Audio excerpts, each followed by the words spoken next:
Oi, alunos do nono A e do nono B.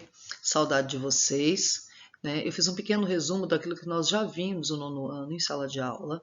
Eu sei que a matéria é um pouco complexa, mas nós vamos tentar relembrar com vocês os principais pontos para que vocês possam fazer a recuperação, principalmente aqueles que estão com mais dificuldade. Tá? Fico à disposição para tirar dúvidas e vou deixar meu WhatsApp e o Meet para isso, para a gente fazer isso durante a semana. Porque na próxima semana, depois de terminarem a avaliação, vocês precisarão fazer as atividades dentro de novas habilidades que eu vou passar para vocês, um roteiro de estudo, ok? E também vou estar passando para vocês as novas habilidades com videoaulas e também tirando as dúvidas de vocês no Meet. Tá? Bom trabalho, boa recordação, bom estudo. E que vocês valorizem, né? Valorizem a sala de aula e como o compartilhar na sala de aula é importante, né? Esses são momentos difíceis, que nós possamos valorizá-los mais adiante. Bem, nós estamos vendo aqui a evolução dos modelos atômicos. Né? Os modelos atômicos eles tentam explicar a constituição da matéria e por que a matéria reage, né? Cada tipo de matéria reage de forma diferenciada diante de diversas situações cotidianas. Né? O primeiro modelo elaborado, né, foi o modelo de Dalton, que ele tenta dizer que o átomo é como se fosse uma esfera indivisível, né, sem partes, e daí o nome átomo. Átomo vem de indivisível, tomo de partes, a de negação, né, na língua portuguesa. Então, átomo significa indivisível.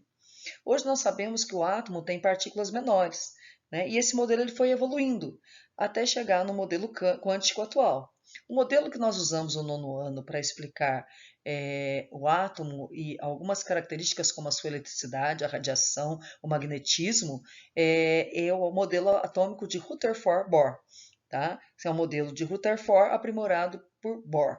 Ok? Então vamos lá, vamos falar um pouquinho desse modelo.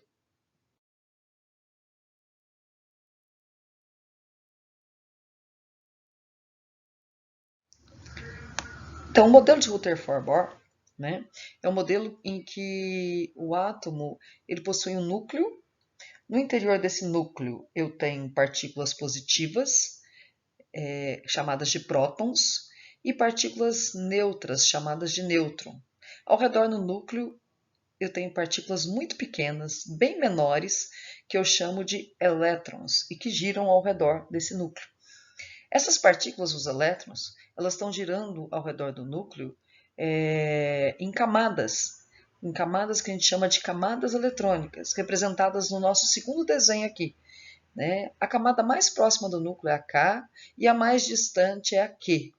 Então, eu tenho as camadas K, L, M, N, O, P, Q.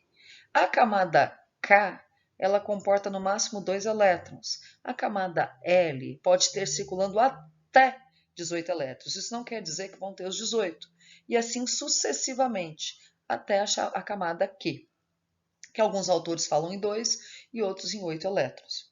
Quanto mais distante do núcleo um átomo estiver, um elétron estiver, né, aqui representado na terceira figura, mais distante do núcleo ele estiver, ou seja, na camada L, M, N, quanto mais para frente numa camada ele for, maior a energia desse elétron.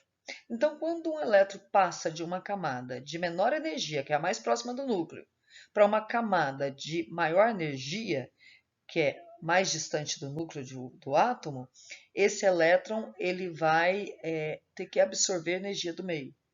Quando ele retorna para sua camada original, esse elétron ele emite luz, ele perde essa energia absorvida na forma de luz.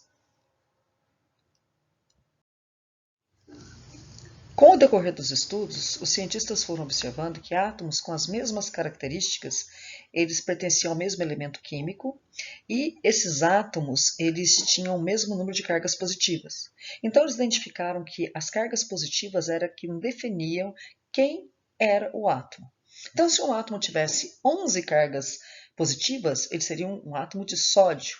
Se ele tivesse 17 cargas positivas, ele seria um átomo de cloro, e assim sucessivamente.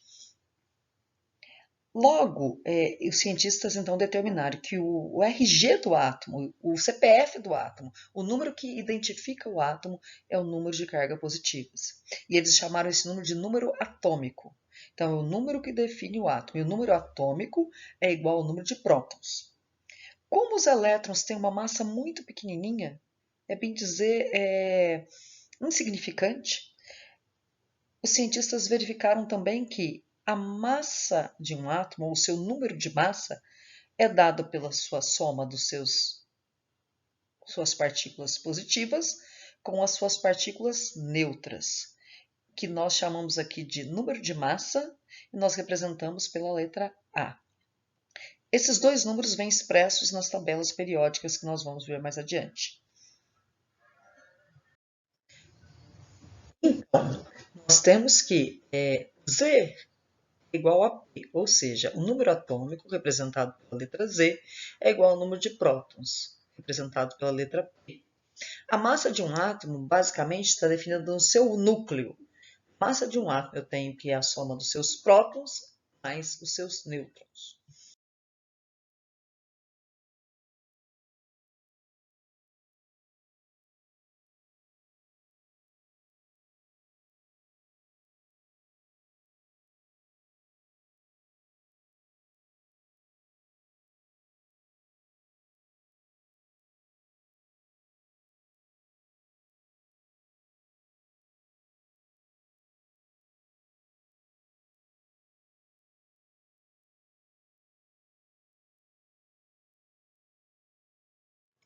Então vamos lá.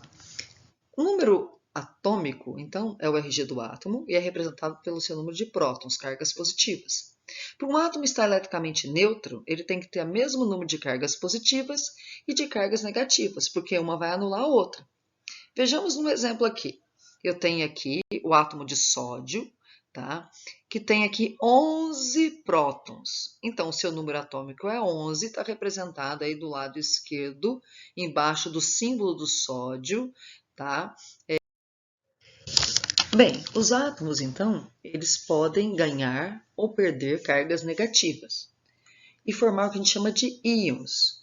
Íons são átomos que ganharam ou perderam elétrons, porque um átomo, normalmente, ele não ganha nem perde cargas positivas. Okay?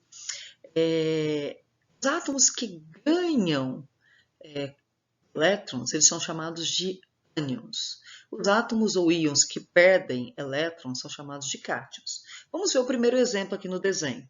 Eu tenho aqui um cátion, porque esse átomo é um cátion, ou é um íon positivo, porque ele tem 5 cargas positivas, representadas pela letra P no núcleo, e 3 cargas negativas, sobrando 2 cargas positivas.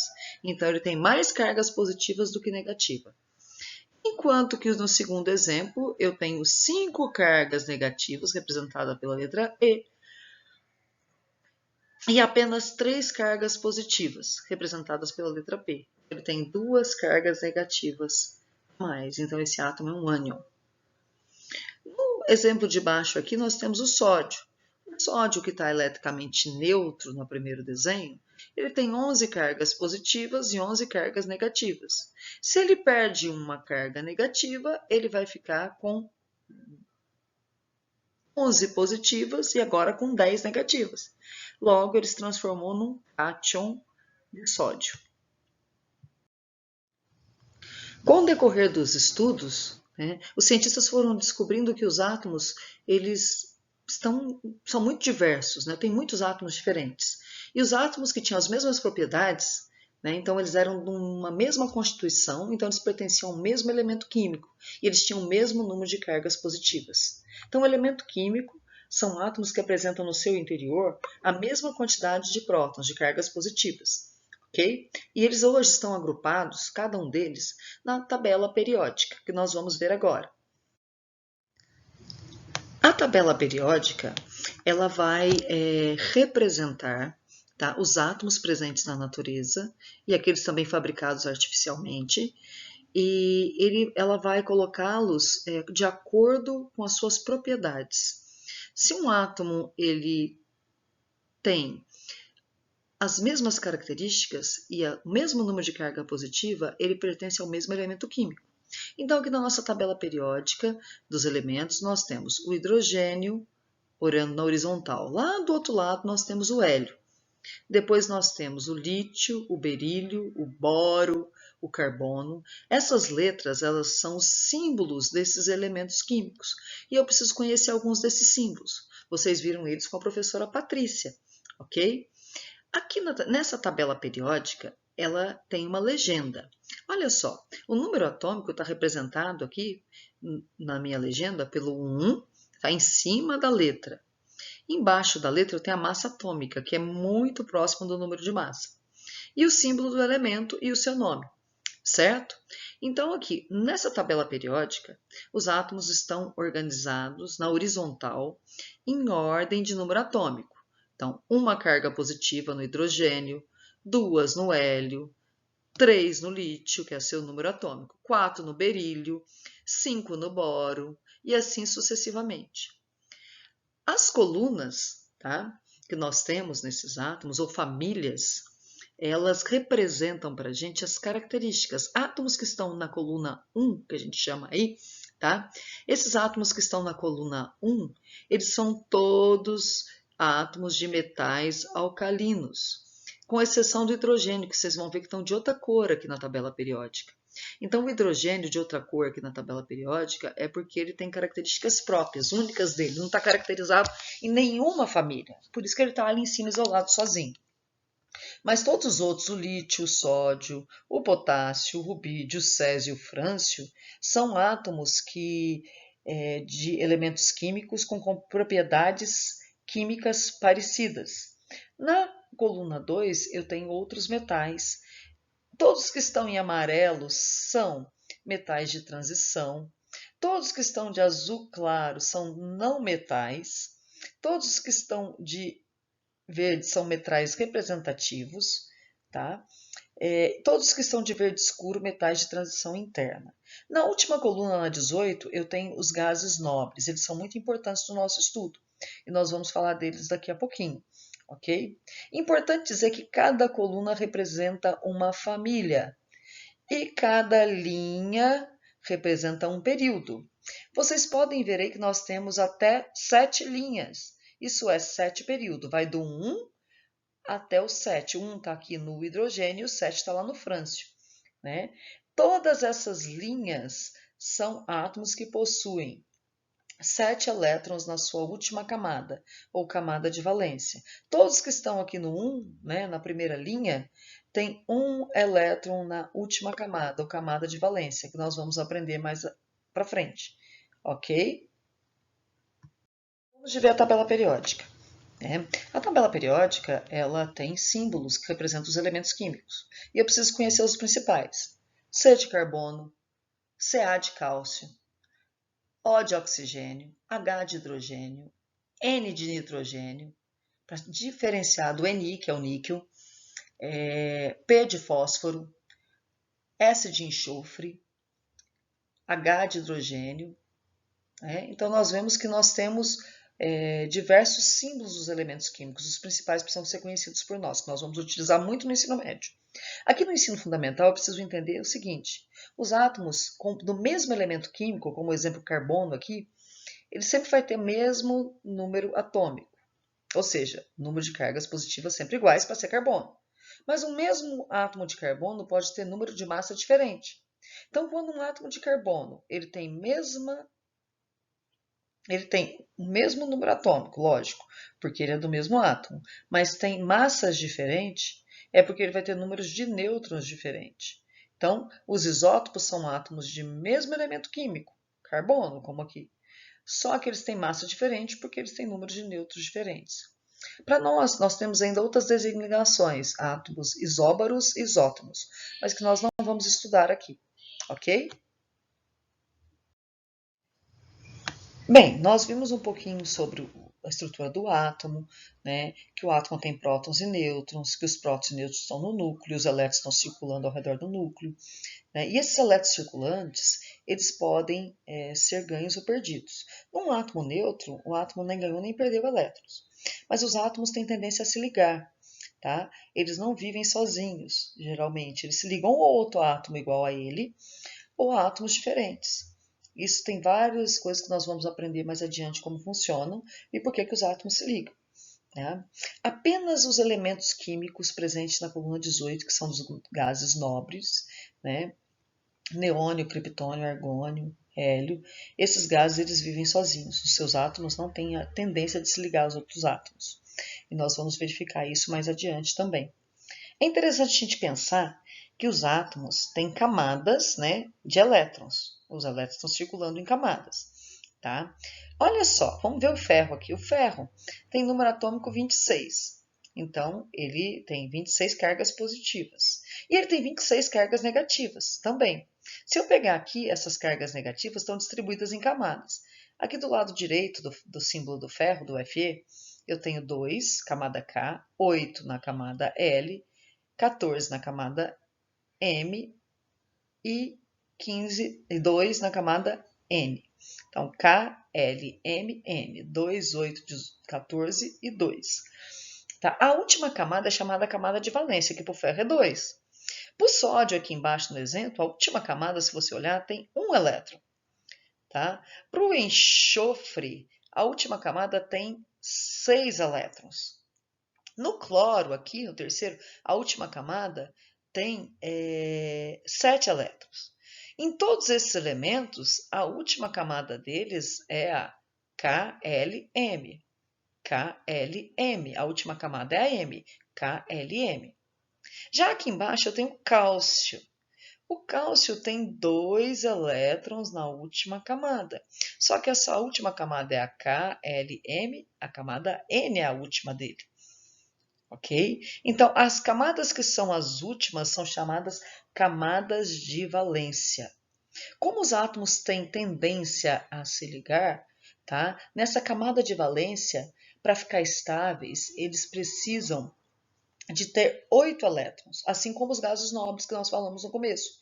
Isso é chamada regra do oct, do 8, regra do octeto, que diz que os átomos ganham, eles perdem ou compartilham elétrons, formando substâncias químicas, tá? Até ficarem com 8 elétrons na última camada, ou na sua camada de valência. Destacar, é ainda importante destacar que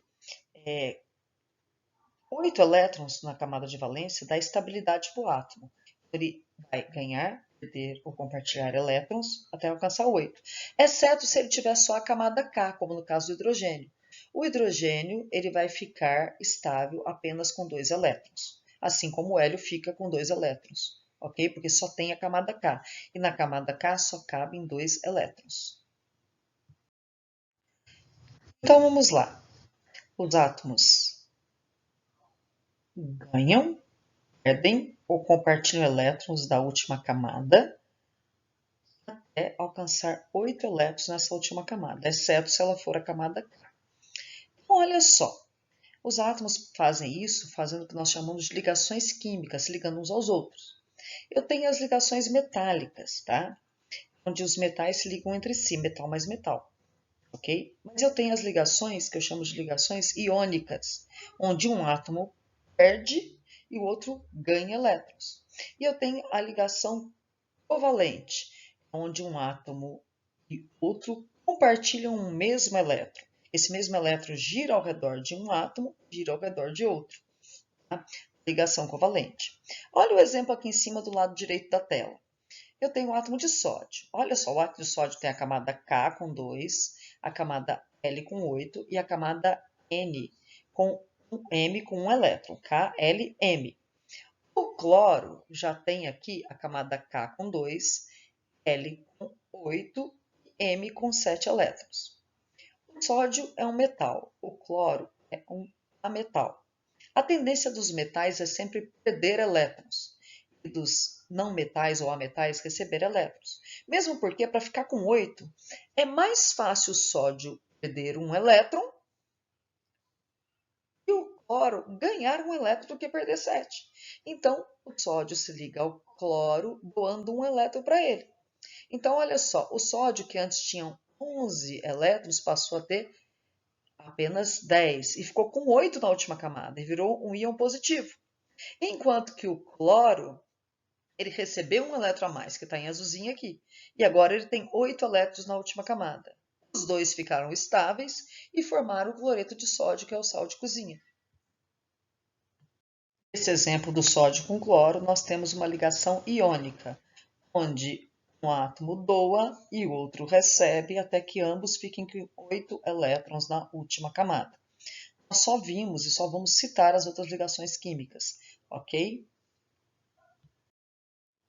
Uma outra representação aqui de ligação iônica, nós temos aqui, olha, o sódio representado só na última camada, com um elétron em vermelhinho da última camada de um sódio e o outro elétron em vermelhinho da última camada de um outro átomo de sódio. E aqui eu tenho um átomo de oxigênio, com 2, 4, 6 elétrons na última camada. O sódio, para ficar estável, ele tem que perder esse elétron, porque aí a última camada dele vai passar a ser a L, que nós vimos no slide anterior, e ele vai ficar com 8 elétrons na última camada. Enquanto que o oxigênio, como tem 6, precisa ficar com 8, precisa receber 2. Então, um átomo de oxigênio sempre reage com o átomo de sódio na proporção 2 sódio para 1 oxigênio, 2 por 1.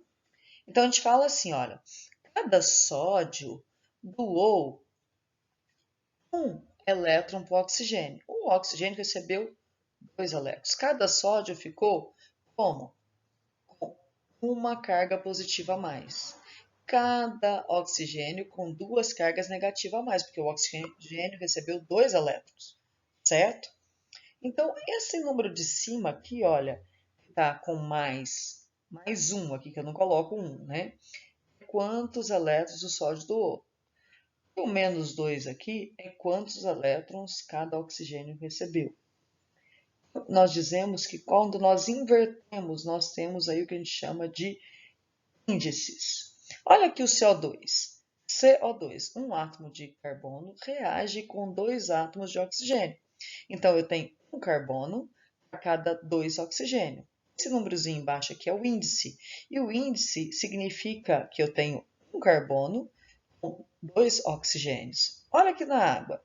Tá? Na água eu tenho um hidrogênio, 2 átomos de hidrogênio, a 1 de oxigênio. O 1 do oxigênio eu não coloco, que é o seu índice. Esse 2 aqui na frente da molécula de água indica 2 moléculas de água. Ele vai multiplicar tanto o hidrogênio como o oxigênio. Então, é 2 moléculas de água, 2H2O, ok? Esse eu chamo de coeficiente. Aqui mostrando para vocês numa ligação covalente. Nessa ligação covalente, os átomos compartilham elétrons. Cada par de elétrons compartilhados, isso eu não preciso decorar, não preciso saber, vocês vão estudar no ensino médio. Tá? Isso aqui para mim não é importante, o que me interessa é a ligação iônica que nós vimos acima e vimos no slide anterior. Ok? Só demonstrando para vocês que na ligação covalente os átomos não ganham nem perdem, eles compartilham elétrons. Ok? Os átomos vão compartilhar elétrons, por quê? Para formar substâncias. Quando um átomo se liga ou compartilha elétrons com o mesmo átomo de um mesmo elemento químico, como 2 átomos de oxigênio formando o gás oxigênio, tá? Eu tenho um átomo de oxigênio ligado ao outro. Então, aqui eu formei uma substância simples, porque eu tenho só átomos do mesmo elemento químico. Então, gás oxigênio, composto por 2 átomos de oxigênio. Gás nitrogênio, composto por 2 átomos de nitrogênio. Gás hidrogênio, formado por 2 átomos de hidrogênio. O ozônio, que forma a camada de ozônio que nos protege, ela é formada só por átomos de oxigênio, por 3 átomos. Então, também é uma substância simples. Tá? O fósforo, tá, que nós utilizamos normalmente, são 4 átomos de fósforo. Tá? O enxofre, eu tenho aqui, olha, 1, 2, 3, 4, 5, 6, 7, 8 enxofres ligados, formando o enxofre que nós conhecemos, a substância enxofre, certo? Todos esses são substâncias simples. Uma substância é composta quando ela é formada por mais de um elemento químico, como, por exemplo, a água, H2O, formado por hidrogênio e oxigênio. Tá? Aqui em cima, o etino, né, que nós não é tão conhecido nosso, tá? No nosso dia a dia, formado por átomos de carbono e hidrogênio. Ácido clorídrico, formado por átomos de hidrogênio e cloro. Dióxido de carbono ou gás carbônico, um átomo de carbono ligado a 2 de oxigênio. Como eu tenho dois elementos químicos diferentes, né, aqui, então essa substância é composta. Quando eu tenho o mesmo elemento químico, essa substância ela é simples, ok? Então, mais adiante agora, nós vamos ver como é que esses átomos se ligam.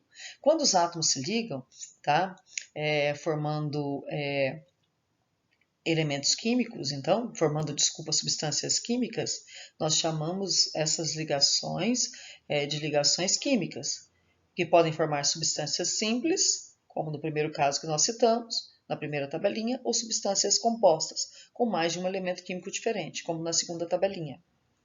Ok? Nós vamos estudar como esses átomos depois reagem, essas substâncias reagem, como por exemplo, como o gás oxigênio reage com a água, formando a água oxigenada. Tá? Então, nós vamos aprender isso. Então, para formar água oxigenada, nós temos o gás oxigênio, O2, reagindo com H2O, que é a água. Esses são os reagentes, que vão formar o que a gente chama de produto. Tá? No caso aqui, dessa reação, vai formar H2O2, que é a minha água oxigenada. Nós vamos aprender isso a partir da próxima semana. Bom estudo, né? E que vocês consigam fazer uma boa revisão e uma boa avaliação.